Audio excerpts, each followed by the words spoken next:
তুমি কান্দো কিল্লাই? আরে বাতিজা কইও না, আমার বড় ফুলা যে কাম করে লাইছে তুমি জানো? কি কাম করে লাইছে?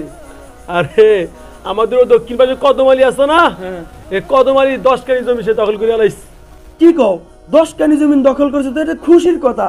তুমি তো খুশিতে তুমি নাচবা, উল্টা তুমি বইয়া কান্না করতে আছো। 10 কানি জমির দাম কত তুমি জানো? আমি জানি বাতিজা, 10 কানি জমির দাম কতটা আমি জানি, কিন্তু হাসরের ময়দানে 10 কানি জমির জন্য কত শাস্তি দিবে এটা তো আমি জানি না। রাসূল সাল্লাল্লাহু আলাইহি ওয়াসাল্লাম বলেছেন, কেউ যদি অন্যায়ভাবে কারো 1 হাত জমিন যদি দখল করে, কাল কিয়ামতের দিন আল্লাহ তাআলা আসমান এবং জমিন তার গলায় ঝুলিয়ে দিবে। 7 আসমান 7 জমিনে বার কি সহ্য করতে পারবো? আরো আছে। মানুষের হক মাইরা কেউ কখনো জান্নাতে যেতে পারবে না।